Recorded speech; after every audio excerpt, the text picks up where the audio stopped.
안녕하십니까? 오늘 우리는 요한계시록 11장 15절부터 19절 말씀을 통해 마침내 승리로 결속되는 거대한 서사라는 주제로 함께 은혜를 나누고자 합니다. 특히 7번째 나팔이 울려 퍼지는 순간이 어떤 의미를 가지는지 깊이 살펴보겠습니다. 요한계시록 11장 15절에서 19절 말씀은 단순히 재앙을 선포하는 본문이 아닙니다.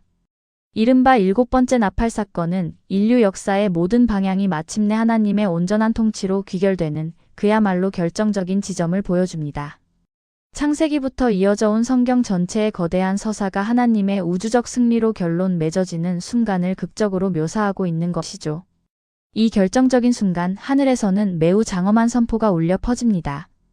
요한계시록 11장 15절 말씀입니다. 세상 나라가 우리 주와 그의 그리스도의 나라가 되어 그가 세세토록 왕 노릇하시리로다. 이 말씀은 온 우주에 울려 퍼지는 승리의 선포이자 모든 역사의 주인이 누구인지를 분명히 하는 선언입니다. 이 선포는 일시적인 권력의 끝과 영원한 통치의 시작을 의미합니다. 그동안 공중 권세 잡은 자들이나 인간의 권력이 지배하던 세상이 이제는 온전히 하나님의 통치 아래 들어왔음을 선언하는 것이죠. 세상 나라가 그리스도의 나라가 되는 순간입니다. 여기서 중요한 것은 하나님의 통치가 일시적인 것이 아니라 세세토록 이어질 영원한 승리임을 강조하고 있다는 점입니다. 깨진 기둥이 사라지고 영원한 기둥이 세워지는 것과 같습니다. 이러한 하나님의 승리와 통치 선포에 이어서 하나님 곁에 앉아있던 24장로들이 보좌에서 내려와 엎드려 경배합니다. 요한계시록 11장 16절에서 17절 말씀에 기록되어 있습니다. 이들은 구속받은 모든 하나님의 백성을 대표하며 가장 먼저 하나님의 속성과 그 권능을 찬양하는 자들입니다. 면류관을 벗어 주님 앞에 겸손히 엎드리는 모습에서 하나님의 주권에 대한 절대적인 인정과 영광이 드러납니다. 그들은 하나님의 영원성과 회복된 권능을 찬양합니다. 첫째, 하나님은 옛적에도 계셨고 지금도 계신 영원하신 분임을 고백합니다. 그 어떤 세상 권력도 범접할 수 없는 하나님의 변함없는 영원성을 향한 찬양입니다. 둘째, 전능하신 하나님께 감사드립니다. 마침내 하나님께서 친히 큰 권능을 잡으시고 왕으로서의 통치를 시작하심에 대한 외침입니다. 셋째, 이 모든 것은 하나님의 권능의 회복입니다. 세상의 모든 역사가 하나님의 주권 아래 있었음이 만천하에 드러나는 순간인 것이죠. 마지막 때에는 두 가지 상반된 사건이 일어납니다. 요한계시록 11장 18절 말씀입니다. 이방들이 분노함에 주의 진노가 내려 죽은 자를 심판하시며 주의 이름을 경외하는 자들에게 상 주시며 이 말씀은 하나님의 심판과 보상이 동시에 이루어질 것임을 예고합니다. 구체적으로 살펴보면 첫째는 심판과 멸망입니다.